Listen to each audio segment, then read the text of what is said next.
All right. Good morning, afternoon, evening, wherever you are in the world. We're getting back on schedule. Welcome to Bloom in Full Color, where we live life in high definition. Jennifer Moss, PJ McGuire, Adam Thompson, joining you. So one little small housekeeping thing. We are changing our format. So we're going to go to weekly 15-minute episodes and really just get a little bit more pointed with our topics. So I'm going to hand it right off to Adam this morning. Oh, wow. And, or is it your topic? Or is it PJ's topic? It's 7 a.m., by the way. It's 7 a.m. We were here earlier than that. We were early this morning, but we're talking about fall vegetables, I believe. Yeah, PJ and I were chatting, and we're still kind of in the window where we want to address some kind of vegetable topics, just kind of what your go-to activities are in the fall for gardeners. A lot of people in the valley still haven't frozen. Correct. True story. People are True story. still harvesting tomatoes. I still have peppers. Yep. Really? Yeah. Right? I still have Gosh, you peppers. guys, I'm so jealous. I'm in the middle of town. I gave vegetables protected. 0 effort this year. And Next year. And you have nothing to show for It was it? so nice. I wonder how that worked. I mean, I've been leaning into Can the you local imagine? farmers markets more, so I'm getting, Right. I'm like, that's my trade-off is like support them. But You know, that is the trade-off you make. And there's so many good options for farmers markets around here. So you Yeah. can still get everything you need. so tomatoes, peppers are kind of, I think, on their last leg, Oh, right? yeah. I They mean, really are. Supposed to be. So I would pull all your tomatoes at this point. One of my Yeah. favorite things is to force ripen them. And I Quit would just put them in. watering. I would lay them out in like bulb crates with like Winco paper bags in between the layers, and you want Okay. to make sure none of the fruits are touching. So space them. Put a paper down, another layer, paper down, another layer. And then that's you if they're bag green, right? green tomatoes, or even not as red as you want. And We'll then you put the red ones towards the top so you can see when and then they're you put ripening. a paper bag on top of that, and you get a nice thing of bananas, just 2 or 3. You put that on top, trash bag that, tie it, and what happens is the bananas Ethylene. emit ethylene gas, which is fruit ripening gas. Fancy. That's what they spray all your vegetables in Fancy. the trucks with, and Fancy. you can force ripen all your tomatoes almost perfectly over like 2-3 days. You can get all of them to set at about the same time. Woo. And what you would do is just unwrap that and take all the ones that were ripe enough and then put the green ones back in for another night. But you can make some bulk orders of tomato soup, ceviche, whatever. This is the way to do it. I figured it out one year. Wow. I feel like you're bananas. like a chemistry wizard. Oh, yeah. And just hacking. That's real crap talk. out of that. Bananas, apples work great too. Oh, you Use can. apples. Okay, I have to say this. That's just tomatoes. You can ripen anything Like with that? bananas. If your avocado from the store, not from Idaho, is Clearly. too hard, put it in a paper bag with a banana overnight, and it'll be perfect the next day. Mhm. Oh, Bananas and This is Ethylene like gas when you're chemistry trying- is the business. when you're trying to make guacamole and everything you got in the Yes. store was rock Yes. hard, like a Yeah. hockey puck. in the bag with a Okay. banana. Yeah. All right. Or Now apples. Apples work now just I know as how to good. hack this. Yep. Oh, that's wonderful. Real talk. Ooh.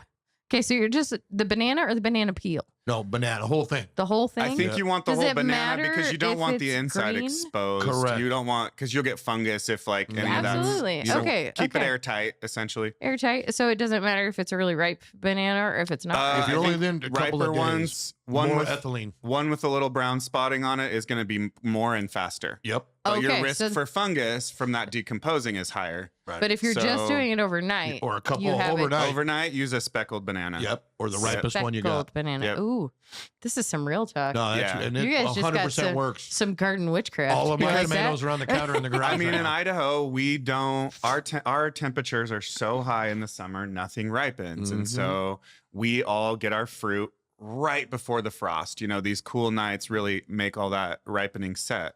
And that's an ethylene gas kind of chemistry thing too, with cold temps and all that, as far as I know. But We found a good hack for, 'cause I don't know about you guys, but our tomatoes come in drips and drabs. In other words, we go out and we get 20 red ones, and then we're waiting for some more. And then we go get another 20 red ones. So our hack to that is she cleans them and freezes them all Yeah. when they're ready. And when it's time to process, whether you're doing sauce or it doesn't matter what you're doing, out of the freezer, the skins come off, no problem. So you literally can just put away 10 at a time until you have that Saturday bulk that you want. afternoon That to do feels your like bullshit. so organized. Well, it's not. It's just. It's because you don't always have the 4 hours to process the tomatoes, and then they're not ready all at Tell once. me about it. You know what I mean?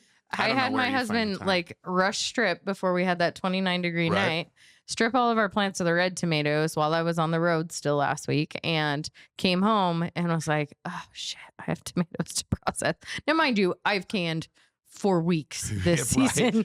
right. Like we had a peach extravaganza, there was nectarines, there was multiple batches of sauce and salsa and pepper jelly and all of this. And I was just like, oh, so we cooked it down. And I mean, I cooked the pan from here down to here. I mean, I halved it.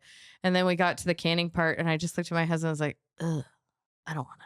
So we actually just got freezer bags and threw them in the Yep. freezer. And my girls were I'm like, telling you can it's do that? I'm like, yes, such an easy hack. this is so much easier. Or like I'd already cooked the sauce, made Uh-huh. it. I just didn't care to process it. Yep. So Yeah. threw it in freezer bags, threw it in the bottom of the freezer, problem solved. If you're going to 100%. use it Yeah. in 3 to 4 months, freeze it. You know, That's here exactly was right. here Canning is was for what like a was year, cute. My you know? daughter was like, "Couldn't we just put the whole pan in the freezer?" I was like, "Okay, hold on. There's a space issue." No. Well, we do two things. One, when the tomatoes are coming off, it's hot. Usually it's hot outside. And like, who wants to put the 50-quart hot water thing on the stove and and slave just over roast it. your house? So we'll just put it away until that nice cold morning. Like, ooh, I'm chilly this There morning. you go. Great morning to get the pot out and start boiling the water. Damn, that's like a permaculture No, model. for real. And then I got one more while we're talking tomatoes, right? And is either one of you Morning, Morning. Tammy. has anybody ever done tomato paste? Have you made tomato paste at your house? No. So here's the story. So I've loved the random shit that comes out of your mouth. We only do Let's it hear on the bumper crop years, right? When you're like, oh my God, the washing machine and dryer I can't even see the top of these because I have nothing but boxes of tomatoes. And you go, okay, great. I already have tomatoes left in the cupboard from last year. What the hell am I doing? So you can take, after processing, after skins, after seeds, 2 5-quart cookers completely full of the tomato juice, right?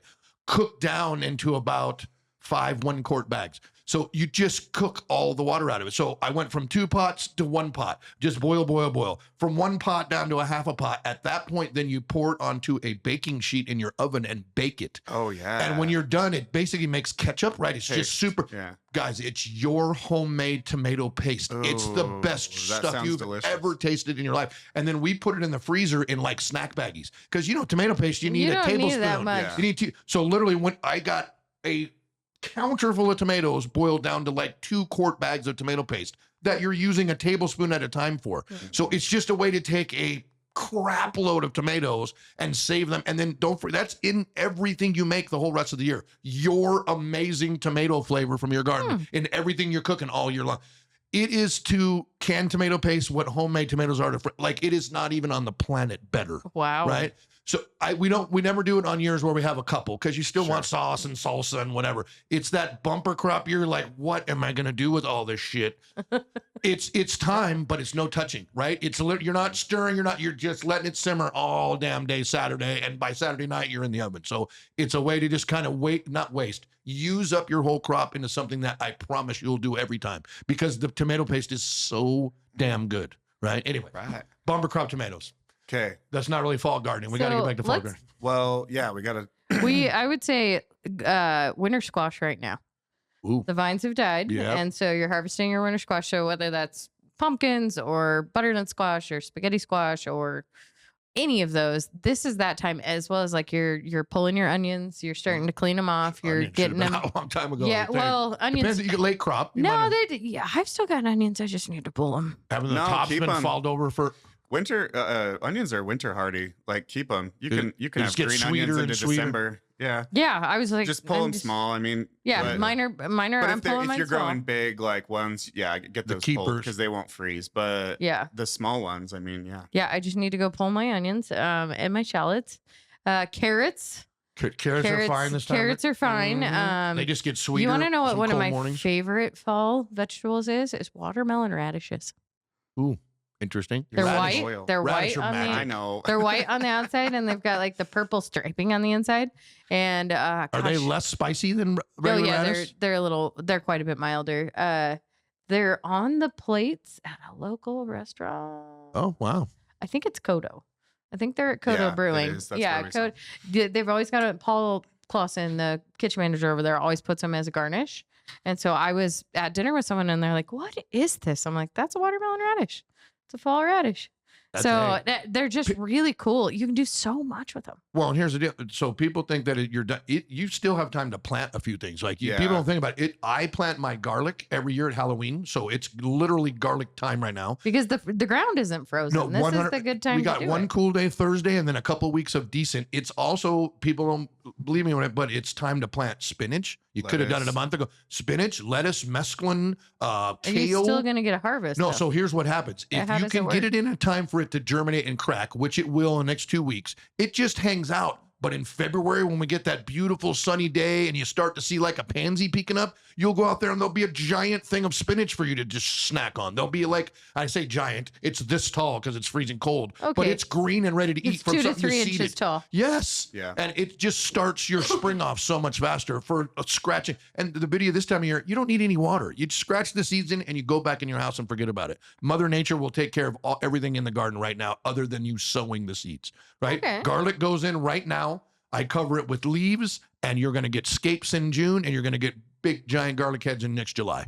And the beauty of it right now is no watering, no tending. You plant it, you cover it in leaves, and you forget about it until next spring.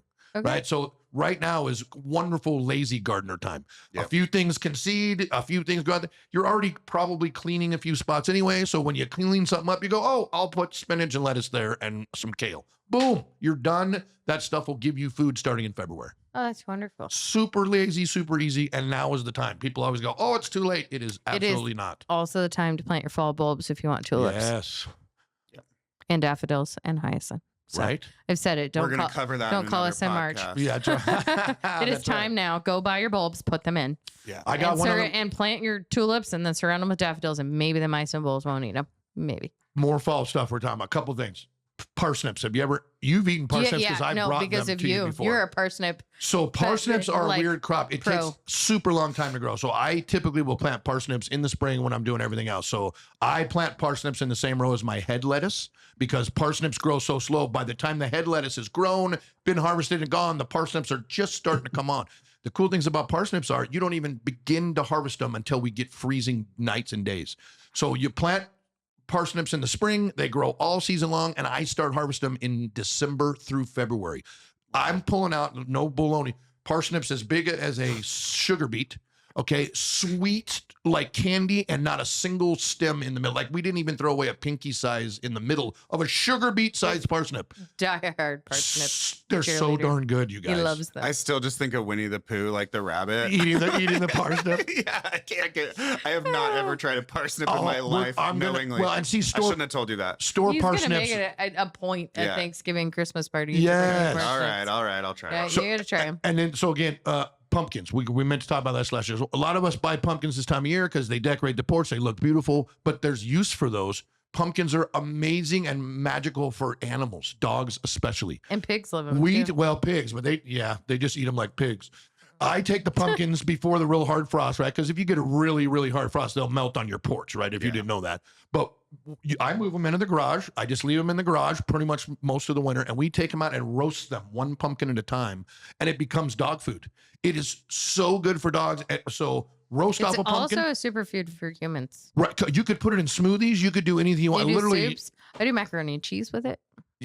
pumpkins are amazing, and you process them 1 or 2 pumpkins at a time. That's how I do it. I leave them in the garage, and when the dog food's out, we will bring 2 more in from the garage, roast them off, and I got a gallon freezer bag of dog food for the week or the 2 weeks. Yeah. And that's the best part about all winter squash is like if you Yes. can just keep them from freezing and keep them colder than room temperature, they They'll will last. hold for like 2 months Or longer, right? Some of Or the longer. winter squash is way longer. Acorns, butternuts, that stuff's Yeah. like 4 months. You're in February, you're still pulling good squash out of your Yeah. garage.